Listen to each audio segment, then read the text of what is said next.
સુરતમાં ફરી રફતારના રાક્ષસે એકનો ભોગ લીધો છે। વેસુ વિસ્તારમાં મોપેડ પર જીમ જતી નેશનલ દોડવીરને કચરાના ટેમ્પા ચાલકે અડફેટે લેતા મોત નીપજ્યું હતું। સુરત શહેરમાં ફરી રફતારના રાક્ષસનો આતંક સામે આવ્યો છે, જેમાં સુરતના વેસુ વિસ્તારમાં રહેતી નેશનલ દોડવીર એવી 20 વર્ષીય વિધિ કદમ સવારના સમયે પોતાની મોપેડ લઈ જીમ જઈ રહી હતી। તે સમયે સુરત મહાનગરપાલિકાના કચરાના ટેમ્પો ચાલકે બેફામ રીતે ટેમ્પો હંકારી નેશનલ દોડવીર વિધિને અડફેટે લેતા તેને ગંભીર ઈજાઓ થતા ઘટના સ્થળે જ મોત નીપજ્યું હતું। તો બનાવની જાણ થતાં પોલીસે સ્થળે દોડી જઈ લાશનો કબજો લઈ તપાસ હાથ ધરી હતી। किस तरफ लक्ष्मणभाई काळूभाई चोसला कौन सी जगह रहेगा भटार। શું થયું હતું કે તમારે અહીંયા આવું પડ્યું?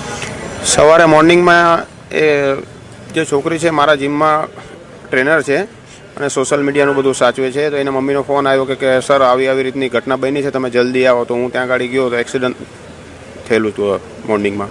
કે કઈ જગ્યાએ એક્સિડન્ટ થયો? શાનાથી થયો? પનાસ પાસે સર્વિસ રોડ પર શાનાથી થયો હતો?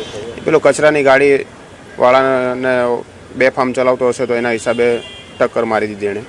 બેનની ઉંમર શું હતી ને એમનું નામ હતું? વિધિબેન કદમ। ને કઈ જગ્યાએ રહેવાનું એમને? એમનું પનાસ ગામમાં રહેવાનું। ઉંમર કેટલી હતી? 20 વર્ષ। તમે શું કહેવા માંગો છો આ જવાન છોકરાઓ જે આવી રીતે ગાડીઓ ચલાવે છે ને એક્સિડન્ટ થાય છે બાબતે? હું તો કહું છું કે જેને બી આ રીતનો એસએમસીનો જેનો બી કોન્ટ્રાક્ટ હોય કે કંઈ બી હોય તો એની પર સખ્તમાં સખ્ત એક્શન લેવી જોઈએ અને ધ્યાન રાખવું જોઈએ કે બીજી વખત આવી ઘટના નહીં બને। ગમે તેને ગાડી નહીં અપાય। આવી રીતના કોકનું આજે દીવો ઓલવાઈ ગયો છે, એને થોડું ઘણું તકેદારી રાખવી જોઈએ। આજે બીજાના ઘરે થયું છે, કાલે પોતાના ઘરે થશે ત્યારે ખબર પડશે લોકોને।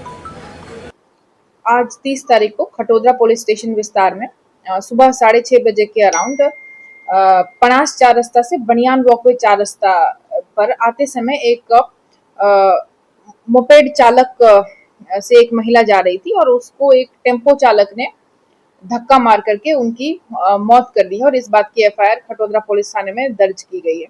इसमें जो मरण जनार महिला है उनका नाम विधि संतोषभाई कदम जो 19 वर्ष की है ऐसा पता चला है और जो आरोपी है उनका नाम गिरीश लक्ष्मण अड़ है और अभी इसकी फरियाद दाखिल करके आगे की तपास जारी है।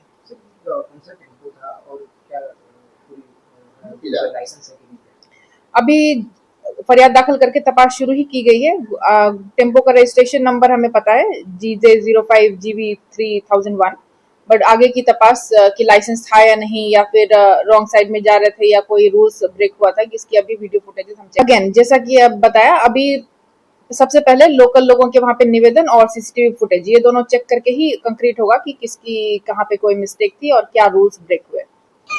जी મારું નામ લાલાભાઈ ભરવાડ છે। કઈ જગ્યાએ શું થયું? ઘટના એવી રીતની છે કે અમારા જીમની અંદર ટ્રેનર છે વિધિ કદમ કરીને જે સ્ટ્રિક્ટ પ્લેયર રહી છે અને હાલ તે ખટોદરા વિસ્તારમાં પનાસ વિસ્તારમાં રહે છે। તો સવારે 6:30 વાગે જીમમાં આવતી વખતે એમનો સર્વિસ રોડથી આવતા હતા અને સામેથી એસએમસીનો ટેમ્પો હતો ડોર ટુ ડોર કચરાનો, જેની સાથે સર્વિસ રોડ પર જતા હતા બંને અને ત્યાં ફેલ્ટર થયું છે। પરિવારમાં કોણ છે? એમના પરિવારમાં એમના મમ્મી પપ્પા છે અને નાનો ભાઈ છે।